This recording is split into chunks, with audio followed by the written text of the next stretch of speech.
சென்னை கிளாம்பாக்கத்துல புது bus stand கட்டினாதான் கட்டினாங்க. அதுல இருந்து நிறைய மக்கள் புலம்பிட்டே தாங்க வந்துட்டு இருக்காங்க. இன்னைக்கு நம்ம வீடியோல இத பத்தி தான் பார்க்க போறோம். முதல்ல சென்னையில இருந்து தென் மாவட்டத்துக்கு வரணும் அப்படின்னா, கோயம்பேடு பஸ் ஸ்டாண்டுக்கு ஈஸியா அவங்களோட சொந்த ஊருக்கு ஒரு பஸ்ஸ பிடிச்சு வந்துகிட்டே வந்திருப்பாங்க.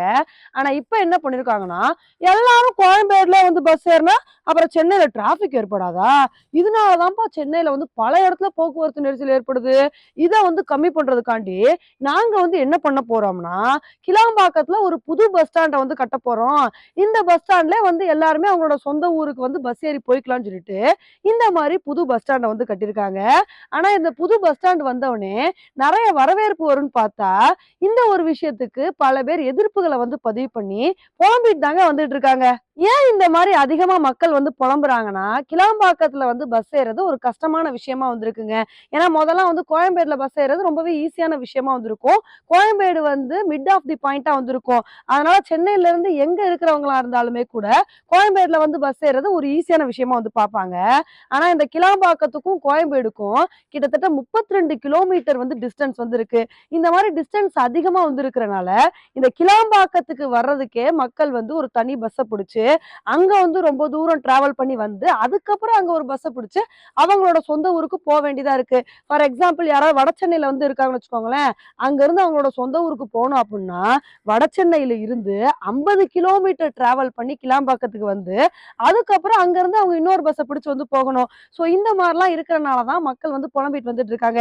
எங்களுக்கு கோயம்பேடுல பஸ் ஏறும்போது கூட கன்வீனியன்ட்டா இருந்துச்சு. நாங்க பாட்டுக்கு லோக்கல் பஸ்ஸை ஏறுவோம், அங்க இறங்குவோம், இன்னொரு பஸ் ஏறி போயிட்டே வந்திருப்போம். ஆனா இது ரொம்பவே லாங்கா இருக்கு. அதெல்லாம் அவ்வளவு தூரம் டிராவல் பண்ணி கிளாம்பாக்கத்துல பஸ் இறங்கினா கூட டக்குன்னு சொந்த ஊருக்கு போறதுக்கான பஸ் கிடைக்க மாட்டேங்குது.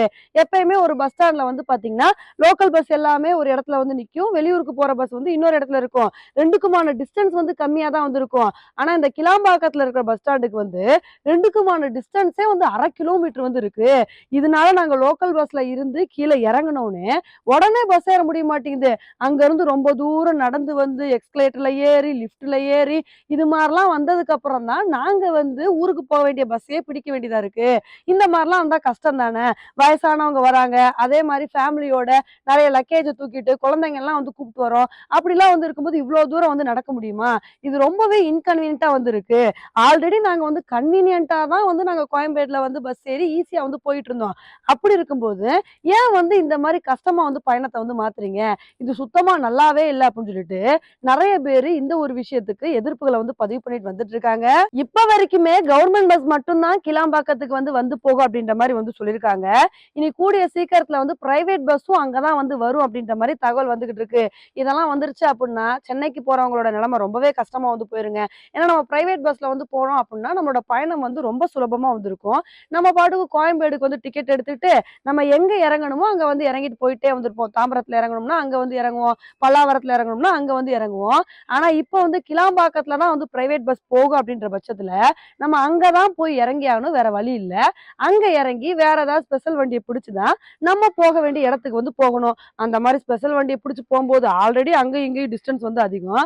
அந்த மாதிரி ஸ்பெஷல் வண்டி எல்லாம் பிடிச்சு போனோம் அப்படின்னா எம்புட்டு காசு செலவாகும் சொல்லிட்டு நீங்களே யோசிச்சு பாருங்க.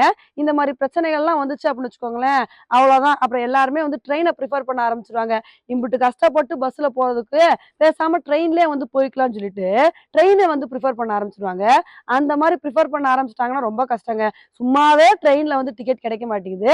அப்புறம் எல்லாருமே ட்ரெயின்ல போகணும்னு சொல்லிட்டு ரெடி ஆயிட்டாங்க அப்படின்னா அப்புறம் ரொம்பவே கஷ்டமா போயிடும்.